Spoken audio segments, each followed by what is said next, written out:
Un estallido social sacude a Colombia en medio de la pandemia mundial.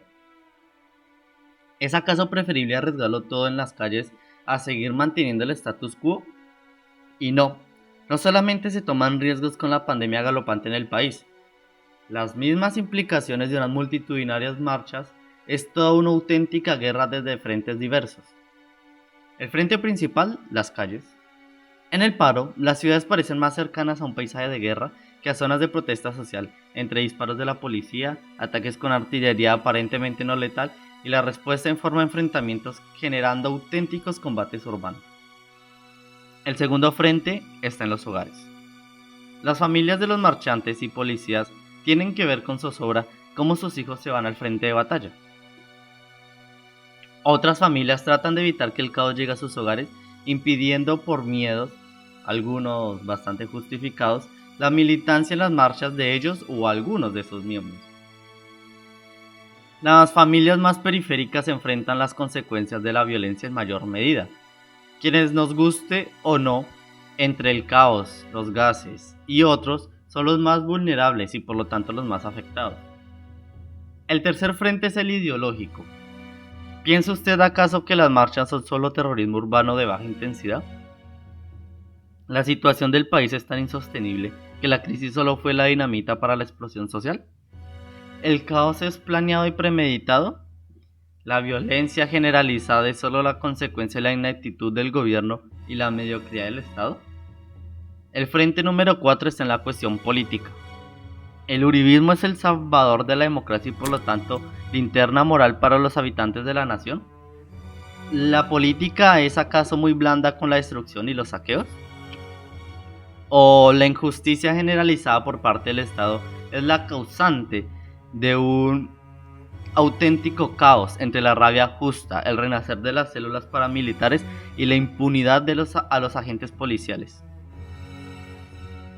Los eventos presenciados durante las manifestaciones del 2019 y 2021 son el reflejo de una sociedad afectada hasta la médula por la violencia.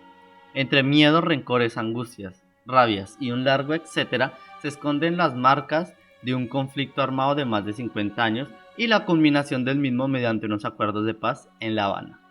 Cierto grupo político afirma que gracias a esta polarización y se logró dar tanto poder a las FARC como para la toma de la nación, y por lo tanto esta es otra fase más para la toma del poder político. Lo cierto es que los acuerdos realmente mostraban algo más profundo. Los problemas de mantener una estabilidad social fundamentada en los ruidos de la guerra, una vez silenciados, fueron lo suficientemente concisos como para dar a conocer otros ruidos más fuertes, entre ellos el de la corrupción. Sin embargo, al vivir una guerra tan larga y degradada hasta la médula, en sus últimas décadas de existencia, se hace notar el actuar aterrador del Estado en sus instituciones. La verdad y la reconciliación no son un papel ni un momento, tampoco una cuestión de escuchar pasivamente. La verdad es un gigante que golpea el suelo cada cierto tiempo para quienes la necesitan y para quienes desean ocultarla. La verdad es la paz mental de unos y el fin de otros. El nudo gordiano es un antiguo mito. Se dice que aquel que pueda liberarlo merecería ser emperador de toda Persia. El mito indica, entre otras cosas, que la solución al enigma por parte de Alejandro Magno fue cortarlo con su espada. Él diría, es lo mismo cortado que desatado. La guerra, incluso la violencia si se quiere, es la solución sencilla a problemas complejos. El problema es invocar al jinete de la guerra y subestimarle. ¿Acaso pensaban las oligarquías y otros grupos de poder que con el asesinato de Jorge Eliezer Gaitán el país viviría su mayor estallido social, tambaleando las bases de la estabilidad estatal incluso hasta nuestros días? ¿Acaso pensaba la dictadura de Rojas Pinilla y los dirigentes del Frente Nacional, sobre todo los conservadores, que con su campaña de bombardeos y persecución ocasionarían un conflicto de más de 50 años? ¿Podía imaginarse la derecha colombiana que podría decaer al punto de poner un sujeto inexperto, entre otras cosas, bajo su poder, imponiendo una preservación del poder a costa de los intereses nacionales y las transformaciones que ésta necesita sin ninguna consecuencia grave? Hemos entrado en una época convulsa, entre el enemigo interno, la estigmatización del otro, del diferente, del que cuestiona el actuar del gobierno, del fantasma de ideologías políticas inexistentes, se ha justificado la perpetuación de la más abrupta violencia estatal y en muchos casos civil, en una enfermedad colectiva que corroe, nos hace justificar lo injustificable y legitima la muerte misma. El terrible historial de problemáticas sociales sin resolver por parte del Estado se ha jalonado por generaciones enteras, siendo los principales el problema de la tierra y la alta desigualdad. El problema de la tierra antes mencionado, ante la incapacidad del Estado de hacer presencia en el territorio, tener una autonomía sin intereses de particulares y la inacción ante varias injusticias crearon olas de violencia crecientes. Para cuando el magnicidio de Gaitán transformó unas esperanzas en iras acumuladas por décadas, era demasiado tarde, pues la época de la violencia había llegado con las guerrillas liberales. Estas fueron simplemente la continuación de la ira vivida en el Bogotazo. De las guerras liberales nacerían las autodefensas campesinas comunistas, partidarias de la lucha liberal, pero posteriormente trabajarían solas ante la ruptura con estos últimos. ¿Hay acaso guerrillas comunistas porque las personas no desean trabajar? Mejor dicho, hay guerrilla porque la gente desea trabajar la tierra más que nada. La generación que vio nacer las FARC lo haría entre intentos desesperados por colonizar tierras de mediana o poca calidad. La mayoría de tierras de gran calidad ya estaban tomadas por grandes terratenientes, multinacionales, etc. Parecía lo más conveniente invertir en acabar con la insurrección bombardeándola, matándola, que creando reformas. Era menos problemático oprimir y destruir zonas como Marquetalia, el Davix y otros, que desmantelar haciendas y redistribuir la tierra. Era más provechoso, al parecer, invertir la cosecha del 56, por ejemplo, una de las más provechosas, en comprar desmesuradamente armas y bombas napalm, que intentar invertir en la cuestión agraria. La arremetida del Estado era la aparente solución sencilla al problema del hambre y la inequidad. Los grupos bombardeados de las autodefensas campesinas simplemente viajaron montaña arriba o se adentraron entre monte y selva cada vez más para sobrevivir a los bombardeos. Conferencias posteriores organizaron el nombre FARC-EP como un nuevo eslogan común y abandonaron por completo la idea de autodefensa campesina a ejército de guerrilla móvil. Ya no se viajaría con niños, mujeres e incluso animales. Ahora sería una fuerza armada en constante movimiento. En Colombia la guerra se convirtió en un ser propio, que podía sobrevivir por sí mismo. En un macabro hecho resultó que la inversión de recursos, tanto económicos como humanos, generó toda una economía de guerra. Los gobiernos descubrirían cómo la guerra era una solución rápida a los problemas complejos. Con la excusa del enemigo interno, puedes tener toda clase de apoyos económicos internacionales, aun si la Guerra Fría ya había finalizado. Con los fondos, entre otras cosas, se compran favores y armas. Las armas mantienen el control sobre la población, aun si ésta es atropellada. La guerra distraía lo suficiente la mente y el espíritu de la población como para olvidar la enorme desigualdad, la corrupción galopante y el abandono estatal. Pero la economía de guerra entró en una espiral de degradación tan enorme como sus futuras consecuencias. Las FARC alimentaban al demonio de la guerra con vacunas, secuestros, pescas milagrosas, violencia, tomas armadas, minas, bombas, etc.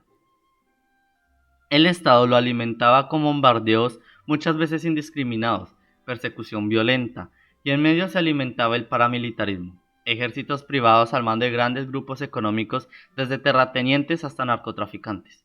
Este último, también combustible para la perpetuación y la agudización de la guerra en Colombia. La generación que vio el fin del siglo XX y el comienzo del siglo XXI en el país estaba entre la más abrupta zozobra. La lucha contra las FARC y el narcotráfico generalizó la violencia. Para cuando los acuerdos de paz fallaron en el Caguán, la población se alimentaba del odio y la posterior rabia entre los actos de las FARC. Caldo de cultivo perfecto para el ascenso de la extrema derecha, encabezada por Álvaro Uribe Vélez, jefe central del uribismo. El miedo, rabia y las tristezas de la guerra no eran exclusivos de los puntos en donde ocurrían. Las noticias de los canales hegemónicos eran la única fuente de información aparentemente confiable de lo que ocurría en la nación, aunque esto mismo fue gasolina para perpetuar el odio hacia las FARC y la izquierda en general. Lo cierto es que como respuesta a la degradación de las FARC, el Estado también lo hizo a puntos insospechados. La parapolítica, los falsos positivos, las masacres, las persecuciones, el narcotráfico, la toma del poder por parte de estos últimos, la estandarización y agudización de la corrupción en el país, fueron un símbolo de un Estado corrompido por la violencia y la muerte. La población en general ganaría una confianza en que la guerra contra las guerrillas estaba más que ganada y pronta a culminar. Lo cierto es que existía una política de contención, más no un debilitamiento real o considerable. Lo que sí se debe resaltar es que las FARC fueron expulsadas del centro del país sin poder recuperarlo, aún con varios intentos posteriores. Esto significaba el fin de las posibilidades para una toma del poder por parte de estas últimas, pero no un debilitamiento total o, si se quiere, central para destruir la guerra mediante las armas. Es aquí como llegamos a los acuerdos de paz. El país se encontraba dividido principalmente porque existía quienes repudiaban a las FARC y todo lo relacionado a la izquierda por su accionar, y quienes repudiaban el Estado igualmente por sufrir las consecuencias de su accionar igualmente. Las nuevas generaciones se enfrentarían ante una nación entre la desigualdad y el retraso frente a un mundo cada vez más competitivo. El no triunfó con los recuerdos pulsantes de la guerra contra las FARC y con la movilización de sentimientos, odio principalmente hacia dicho conflicto. Sin embargo, pese a lo anterior y a la propaganda desmedida, dichos acuerdos fueron firmados y aprobados. Marta Lucía Ramírez afirmaría que tras la firma de los acuerdos de paz, el país entraría en un paro constante. El apoyo. El poder de la guerra en Colombia fue tal que permitió el ascenso al poder de todo un proyecto político. Con el fin de la guerra se da cuenta no solo de las deudas históricas de la gobernanza nacional, sino además las consecuencias del mencionado proyecto político. La distracción de la guerra fue pilar de la perpetuación de varios gobiernos, pero ahora los cañones estaban en silencio. La corrupción empezó a sonar. Antiguas preguntas sin respuestas volvieron a escucharse en el aire y el solo respiro de un fin de la guerra dio la tranquilidad y silencio necesario para cuestionar lo antes incuestionable. Me gusta pensar que la polarización del país no se trata de partidos políticos o líneas ideológicas. Se trata de quienes vivieron las consecuencias de la violencia y la arremetida de las FARC, versus los que vieron las consecuencias de la violencia y las arremetidas por parte del Estado. Las distinciones de edad tan características entre quienes apoyan mantener el proyecto político de la ultraderecha y quienes desean un cambio son tan marcadas precisamente por esta noción mencionada. El problema de raíz es el intento desesperado de mantenerse en conflicto, en pelea, en buscar siempre el enemigo por parte de un programa político que ya caducó. Estos desean reír al fantasma de la guerra, y si no, crear nuevas. Las estrategias maquiavélicas han llevado a no encontrar más enemigos que la población en sí misma. El enemigo interno quizás en el pasado llevaba el fusil, pero ahora lleva la pancarta de protesta, la dosis mínima o incluso pertenecer a grupos que para ellos son indeseables. Ahora la cuestión es, ¿se mantendrán los gobiernos nacionales mediante la vieja táctica de resolver los problemas complejos pero fundamentales del país mediante la respuesta facilista de la violencia? La guerra contra el enemigo interno y el propio ciudadano que sea poco afín al status quo será la nueva bandera que perpetuará la oligarquía. El rumbo de la población colombiana, o más bien, el futuro que ésta decida, en mi humilde opinión, parece aún muy incierto.